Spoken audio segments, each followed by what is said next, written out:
Jewish.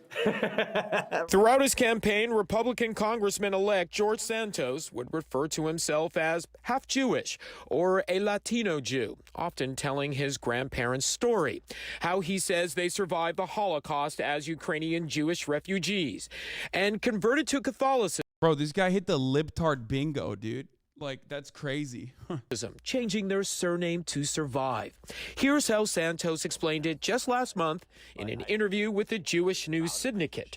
I'm very proud of my grandparents' story. My grandfather fleeing Ukraine, fleeing Stalin's persecution, going to Belgium, finding refuge there, marrying my grandmother, then fleeing Hitler, going to Brazil. That's a story of perseverance. It's a story that may not be true. His misrepresentations of his family history first reported by the Jewish publication The Forward, and his story contradicted by numerous sources reviewed by CNN's K-File. Records from the Holocaust Museum. Hey, and the K-File, let's fucking go, dude. CNN, like, you know, I respect K-File. He is a respectable investigative reporter at CNN. International Center on Nazi Persecution, which keeps records on Jewish refugees, show no mention of Santos's grandparents. One genealogist who helped research Santos's family tree at CNN's request said there's no sign of Jewish and or Ukrainian heritage and no indication of name changes along the way. I'm so proud to be able to keep our family going forward and showing that not only did we survive, but now I'm able to go advocate and fight for other Jewish people. Santos has not Not gonna fuck you, dude. Bro, are you okay? Like, I mean, that's an insane fucking responded take, to dude. CNN requests about his family history and discrepancies with his resume and biography. People are perplexed. They're asking me, how could somebody possibly tell this scale of lies and get elected? Among the seeming... Yeah, nah, not really. What do you do in that situation? Like, you can't really do much, right? Like, I guess you just hope that he resigns in disgrace. But, like, what if he doesn't? What do you do then? Misrepresentations, first detailed by the New York Times and confirmed by CNN, Santos's biography has at times claimed he earned degrees in finance and economics from Baruch College and New York University. CNN found he also said in at least 2 separate interviews he received an MBA from NYU. Today, I stand very proud with the bachelor's and master's degree, all New York educated, Baruch College and NYU for my MBA. A spokesman for NYU telling CNN something different. The university records do not... Bro, he didn't even... What? What? Bro, he just fucking lied about everything? reflect anyone with that name having attended NYU, while a spokesperson for Baruch College could not find anyone with his name or birthday ever attending the school. The record of his work history also... Bro, they did not even, like, I don't understand how nobody ate his ass. Like, I don't... Like, there's so much oppo out there that they could have just fucking launched. What were they, too busy fucking trying to, like, you know, figure out additional shit about Alexandria Ocasio-Cortez or something? Like, how the fuck did they not get any of this before the election? So murky. His campaign bio mentioned stints at Citigroup and Goldman Sachs. Neither Citigroup nor Goldman Sachs have any records of his employment. Santos listed on his 2022 financial disclosure a salary of $750,000 and claimed he made the same amount last year. Income, he says he earned from the DeVolder organization, which he says is his family's firm. A search showed the firm was registered in Florida last year. The state temporarily deemed it inactive for failure to file required annual reports. CNN found Santos filed the required report Tuesday. Santos's attorney said Santos... Wait, what is real about my mans? What is happening? Yo, this is impressive. Actually, like, you have to fucking hand it to this guy. This is unironically impressive to be able to lie this much and about this many things and, like, get away with it to the degree that, like, you literally got elected. Like, what the fuck?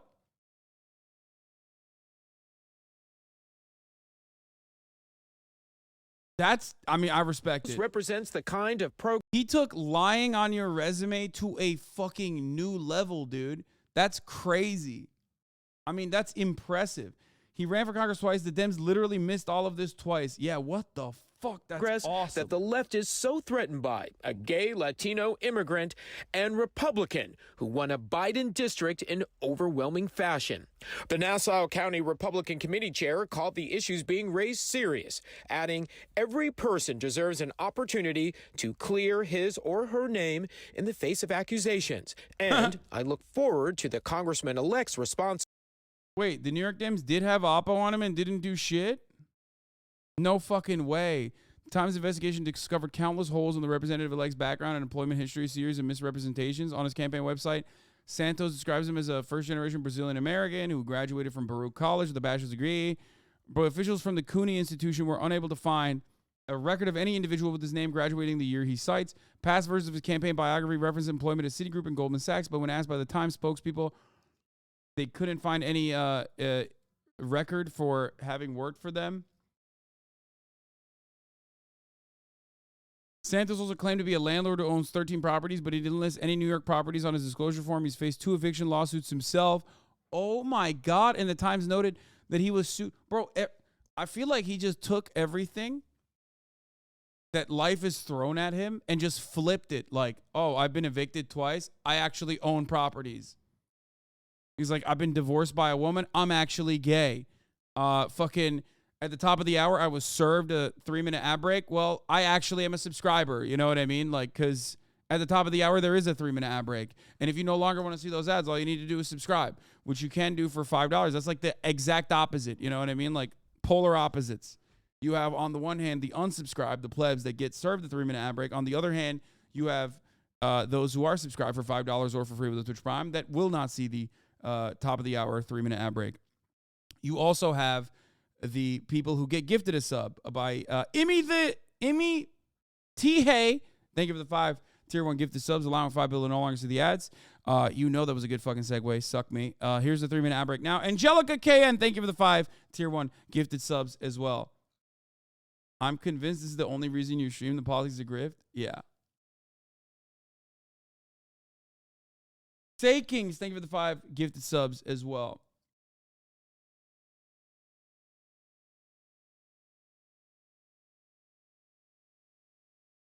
To the people of New York 3, I have my story to tell, and it will be told next week. I want to assure everyone that I will address your questions, that I remain committed to deliver the results I campaigned on.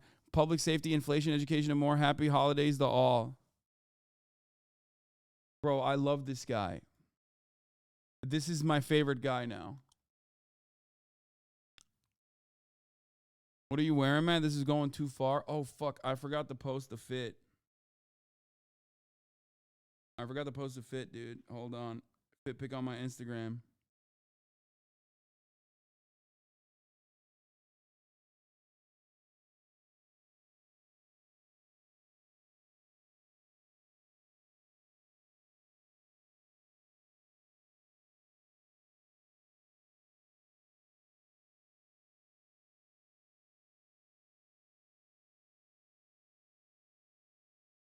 Of course he ran in Long Island.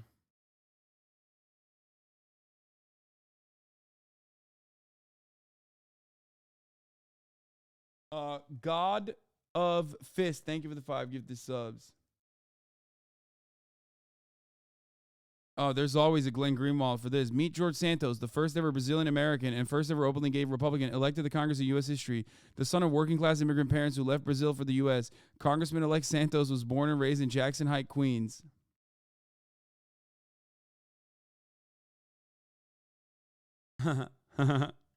Bro, I love this. What did the top of the hour bot say? 8.14 out of 10. Let's fucking go. I'll take it, boys. I'll take it. Filibuster for free. Thank you for the 5 gifted subs. I hope you filibuster some bitches, dude. Okay?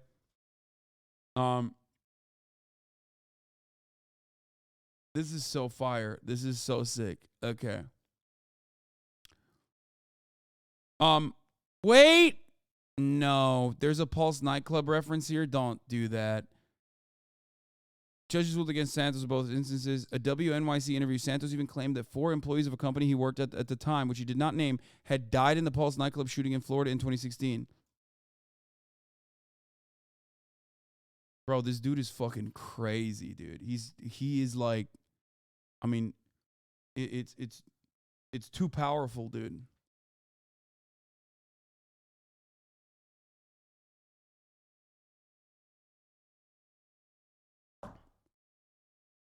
It is kind of crazy that the Democratic Party did like 0 research on this guy. LeBron level liar? You mean like LeBron's basketball capabilities? Because like, yeah, LeBron lies all the time. Sure, if you want to say that, you could say that. But like, LeBron is not the LeBron of lying, okay? This motherfucker is the LeBron of lying. LeBron to basketball is what this guy is to lying. LeBron wishes he could lie as well as George Santos, okay? That's crazy. Lefib. Yeah, the point is, nobody believes LeBron when he says things like, oh yeah, I definitely watched that soccer game. It was really good when you shot the ball through the hoop. Okay? Everyone believed this man when he was like, I'm gay. I almost died at the Pulse nightclub shooting. I own multiple properties. I'm Latino from Brazil. My grandparents, escaped the Holocaust. Everybody was like, oh, wow, this guy is a Ukrainian Jewish Latino man who escaped the Holocaust. Like,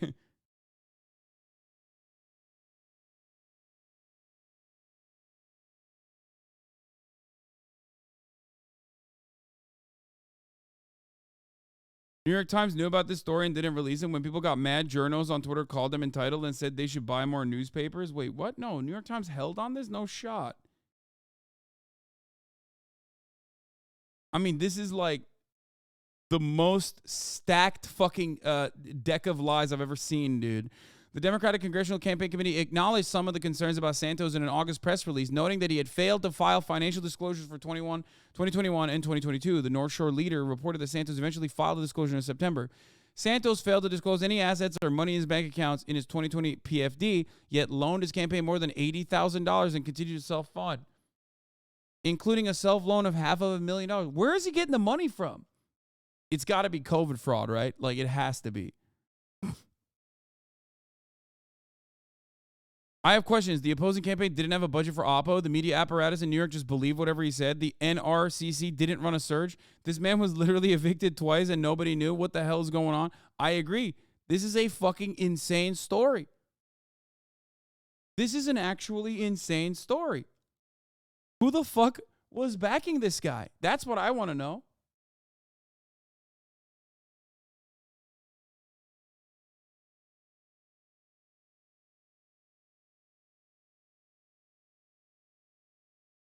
He's just like me for real, though? No, man. You can't even do, like, basic small-level scams. This guy's fucking scamming his way to the goddamn top. Holy shit, dude. Including a self-loan of $500,000 in the first quarter of 2022, the press release read. The DCCC highlighted Santos' ties to Harbor City Capital, the firm the SEC is charged with perpetrating a multi-million-dollar Ponzi scheme. The Daily Beast reported in April, oh my God, his financiers are also a fucking Ponzi scheme. This guy's awesome, dude. Holy shit. Just absolutely lying to the top. The Daily Beast reported in April that Santos, who worked as a regional director for the company, wasn't named in the lawsuit. Oh, he worked there. Still, Democrats did not uncover the extent of the discrepancies in Santos' backstory. He beat Democrat Robert Zimmerman by more than 8 points in the race to represent New York's 3rd congressional district. The seat had opened after Representative Tom Suozzi opted not to seek re-election in order to run for governor against Kathy Hochul. Santos had also challenged Suozzi in the seat in 2020 but lost. Speaking to Semaphore, oh my God. Oh my God.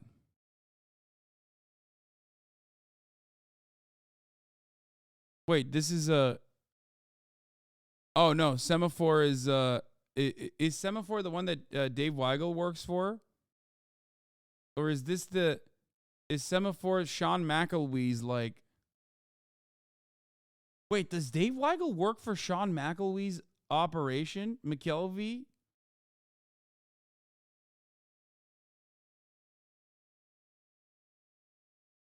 Oh, no.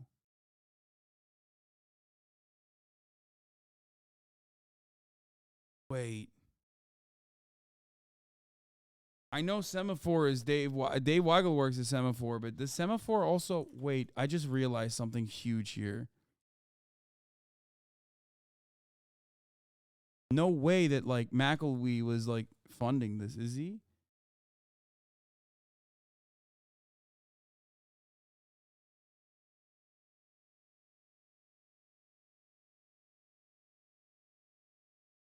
No. Semaphore reported it. Okay, never mind.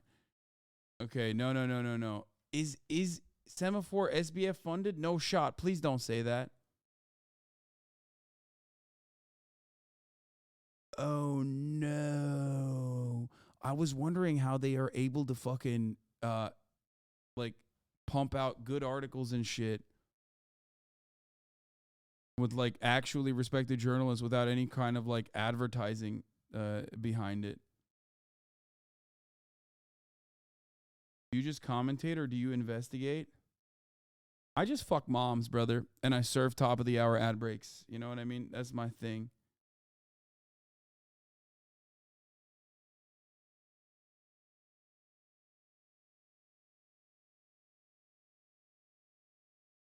It's true.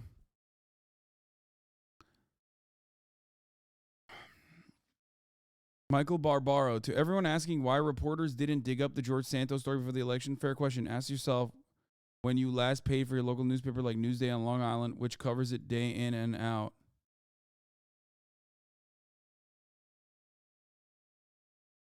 What? God, Michael Barbaro is such a fucking dildo, dude. Anyway. One of the days we're going to accidentally crack a case live on stream and someone's going to activate a CIA asset to clap you. No, it's not happening. I get Newsday. They never covered this. The statement from his attorney is ridiculous. George Santos represents the kind of progress that the left is so threatened by. A gay Latino first generation American Republican who won a Biden district. Yeah, dude. Yeah. In overwhelming fashion by showing everyday voters that there is a better option than the broken promises and failed policies of the Democratic Party. Don't listen to the Daily. I do, but I still think Michael Barbaro's a dildo. I can maintain that position. I can maintain the position. I'm allowed to say that.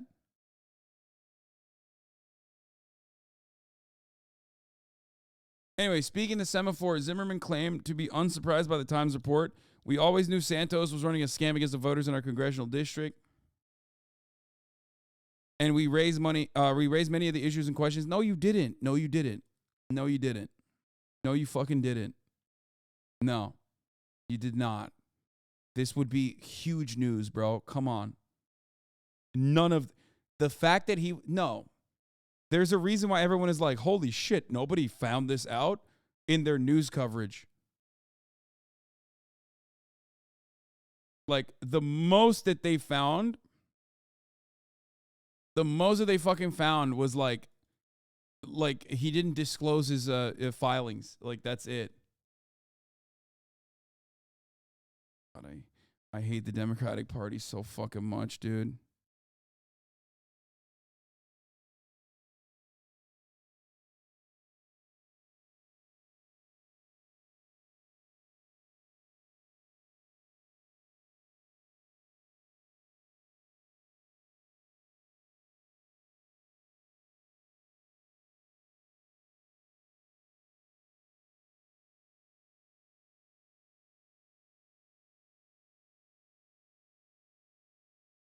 I have to text my agent something. Hold on.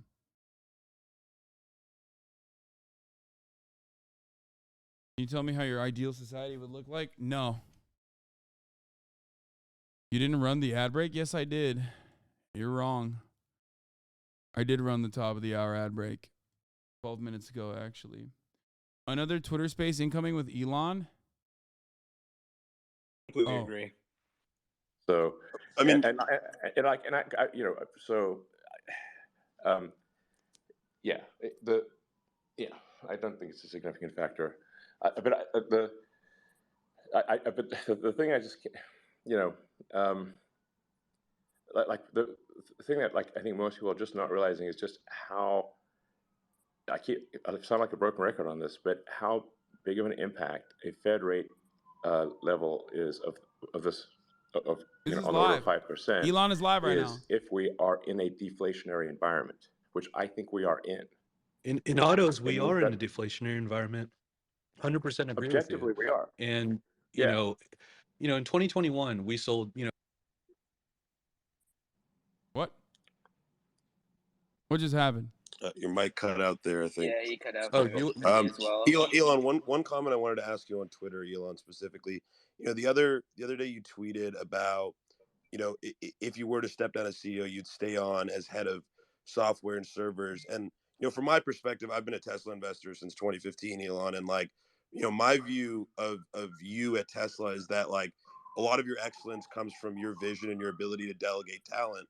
So I guess my question to you would be, and I'm not saying I'm in the school of thought of some people that believe that you're not working on Tesla and SpaceX. I believe that you are, and I think that people just have a misrepresentation by reading your feed that you're not. But that being said, why is it that you feel, I guess, at this juncture, that you can't delegate, a handful of talent that you trust, who share your vision, You're to excellent. run the Twitter side while you focus on some of the The bigger glazing, things elsewhere? dude. I'm just curious to hear your opinion on that. Holy moly. Your I excellence. mean, as I said at the beginning of the Dude, call, people are riding I had Elon's a dick short-term, for dear life. Like they're about to month or fall so off the of train just and fucking getting die the on the insane tracks if Twitter they don't trusts hold on under to that control of dick Twitter, which and is go flat glaze bankrupt. it, dude. So now that is basically almost entirely done. Me lord! And then I've got to make sure that the engine of engineering at Yo, Twitter is holiness, me working. lord! Otherwise, Twitter cannot develop new features. But in the grand scheme of things, the amount of actual cognitive load that Twitter represents is low. I mean, it is a much simpler problem than Tesla or SpaceX, obviously, by a country mile. But I would say it was like high cognitive load for about a month. At this point, it is a moderate cognitive load. A month from now, it'll be I think low. So and if I look back and say okay, what are actions that could have been taken? What was there something that I failed to do at Tesla that could have been done and would have improved our execution? I literally cannot think of a single thing. Elon, can you talk Yeah, about? this is really great to hear you say. I think a lot of investors have sort of wanted to hear you say that and just reaffirm that you're committed to Tesla. I think those of us who know you know that your commitment to Tesla hasn't changed, but the perception people see on the internet can be very skewed sometimes. Elon, can you talk about the issues in China and outlook on SAR? I know, Tesla's been able to sell and increase penetration and market share in EVs for many years, but now that it's at a larger scale, global auto SAR was at 66.7 million units in 2021. US SAR is at 14.1 million. Outlooks for next year in the US and overseas are on the decline, and prices are also declining. Like you said, I agree, we're in an auto deflationary environment when it comes to prices. Yes, objectively so. Yeah. Can Tesla potentially, how when it comes to unit sales, can Tesla continue to increase unit sales in this type of environment, or will it have to provide more incentives, or how are you planning to It's this hard to macroeconomic fucking. environment No is one pretty wants to be challenging. How do you contentious towards plan them. Like to it's address just some annoying. of these issues that are outside of your control? I'm just telling you, factually, if you since the vast majority of cars are bought on credit, the interest rates are a high interest rate, high real interest rate is literally just like increasing the price of the car. So in order to keep demand constant, you would have to therefore decrease the price of the car. It's the only that's if you want to keep demand constant, and if you want to increase demand, you have to decrease the price of the car further. Those are just this is like Econ 101 stuff. So that's the situation we have. It's kind of blown my mind that the Fed has raised rates so high. They're just dealing with old information, and it's like basically like the economy right now is like a car, driving around on a cliffside road, and the Fed is driving it by looking out the rear view mirror. In fact, it's not even looking at the rear view mirror. It's looking at a video taken out of the rear view mirror that's like 3 months old. So obviously, this is not a good way to drive a car in a windy cliff road. So they're just very old school and traditional, and I think we're in for a hard landing. That's based on it's yeah.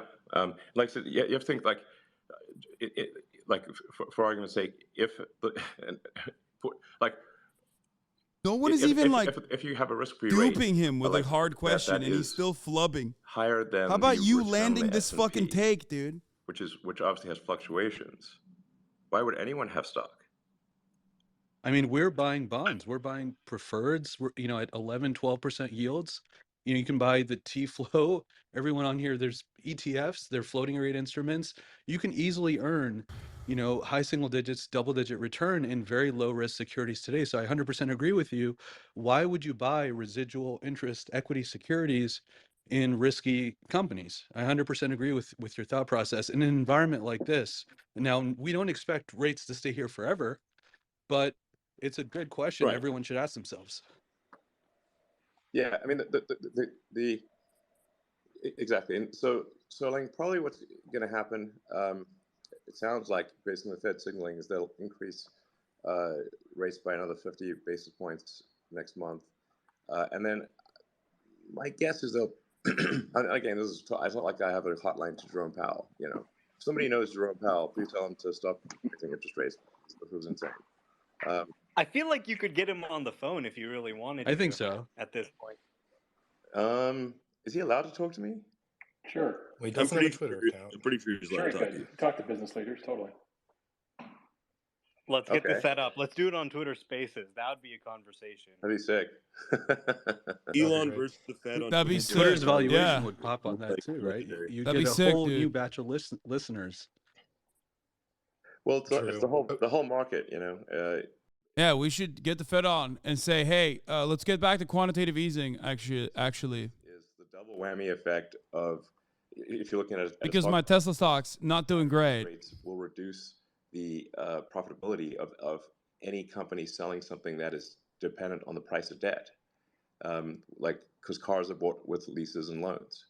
So people look at their monthly payment, and so you have basically a demand/profitability issue with higher interest rates, and then which then reduces profitability, obviously, and then in general the valuation of all equities drops with the increase in the real interest rate. That's the double whammy effect that I'm talking about. Now this will not last forever. They'll I don't know. By the they'll way, see like, okay, they've gone too far, and then start lowering the rate. And then it's a I question posted my fit pick at on what rate do they lower the rate? How long does it take them to on get the alt rate back to account. something If sensible? you want to see the full Elon, pick, that point you made earlier about the raising, the higher rates, obviously making cars effectively more expensive. I agree with that. Obviously, it's a pretty basic notion, but I'm just curious, and we've talked. Yeah, I about got this the before, and I slippies know on, Gary has whatever. mentioned this before. What's your view on Tesla's path to the $30,000 vehicle or the next vehicle? I know you said that you guys had kind of tabled that last time you spoke about it.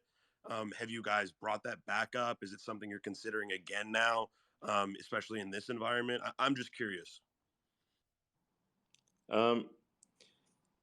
Yeah, I mean, look, this is like not the forum to make product announcements, but we're obviously want to make more affordable cars.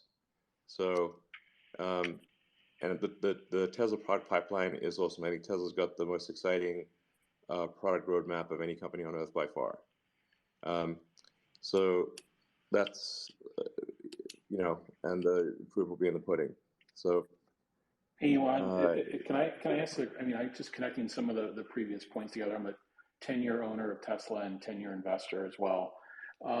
Just connecting some of the previous points together, when I looked at the '08, '09 inflation recession, in '07 in U.S. auto sales were at 16.5 million cars. '08 it went down to 13.1, and then '09 it went down to 10.4. So if you go from '07 to '09, there was like a 36% drawdown in U.S. I'm just looking at U.S. auto sales. And then you look at curry chicken time, boys. What Tesla is projected to do this year in the U.S. in terms of EV as a percent of auto. It's going to grow 50% this year, go from 4.7% penetration of total auto to 7%, which is like a 50% jump in the U.S. And it's going to do about 100% jump in China year over year. So these are unbelievable growth numbers of EV as a percent of auto. And the thing I don't think we've layered in is that Tesla has increased prices, even with this inventory reduction in the last couple of days. Like the Model Y, I think is still $19,000 higher than it was in the early part of Q4 2021. So long story short, if you overlay Tesla's EV adoption growth and you overlay like what happened in the last recession, which was pretty gnarly, it feels like in the fact that prices have gone up so much and commodities have come down so much over the last, I won't say so much, but commodities are starting to come down. How do you feel Tesla's positioned with all those factors in mind? I think Tesla's positioned better than any other car company by far. And like I said, the